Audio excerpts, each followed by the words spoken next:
E is for excluding.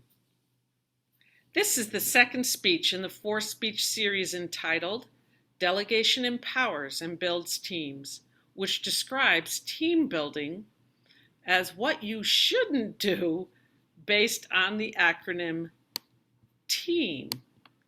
For more information, view the first speech, T is for trumpet number 1, or the introduction to all of the speeches, Delegation Empowers and Builds Teams. E is for excluding. I am a verbal processor. To understand the world, I need to vocalize my thoughts, feelings, and ideas. I think best when I am conversing with someone. I literally had to meet with someone to talk out loud to clarify my thinking to write this very speech. Because I have an extremely expressive nature, you may feel that I talk more than I listen. When this is happening, it seems I am excluding everyone but myself. Therefore, I need to remember to allow others to share their opinions and thoughts. My biggest challenge in groups is to shut up and allow others a chance to talk. This was very difficult for me because growing up, I was rewarded for being an extrovert and a quick thinker. So I thought everyone should be that way. But over many years, I have finally learned how important it is to hear others' ideas. And so I do it, no matter how painful it is for me because of how I naturally communicate. I force myself to listen because it is important to me to include others' ideas.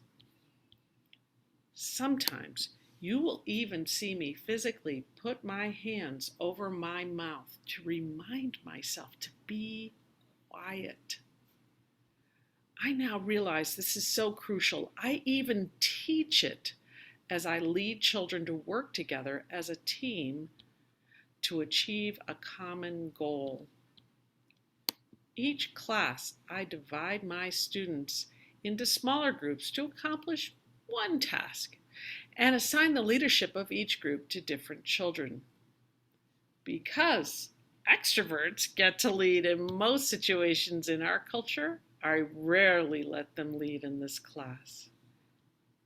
Instead, I direct the extroverts to be quiet and give the introverts time and space to process information.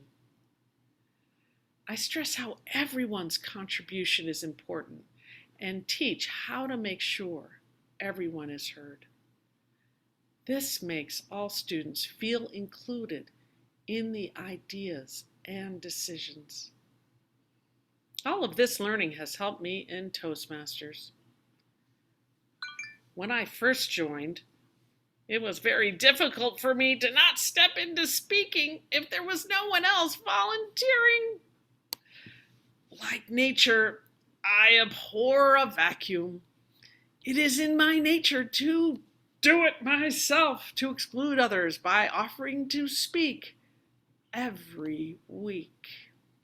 But now, I wait in silence, allowing time and space for the more introverted members to volunteer.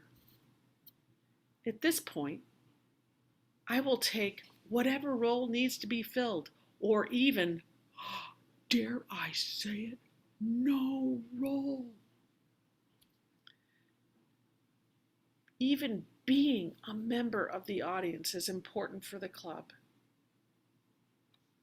It is crucial for me to put myself aside to include others who wouldn't normally step up. This was especially true in the Gavel Club I facilitate. To make sure the meeting runs correctly, my nature wants me to exclude the children from participation, to fill every role myself. However, the students learn better if they're included.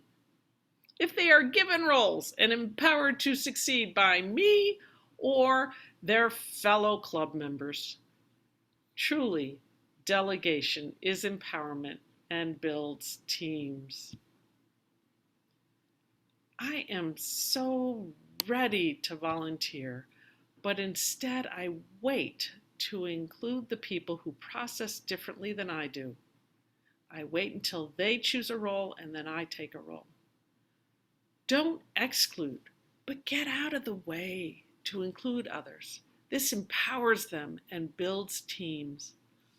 Also, take time to listen to your team to make them feel included. For more on the subject of delegation empowers and builds teams, listen to my next speech in this series. A is for acting alone. Thank you.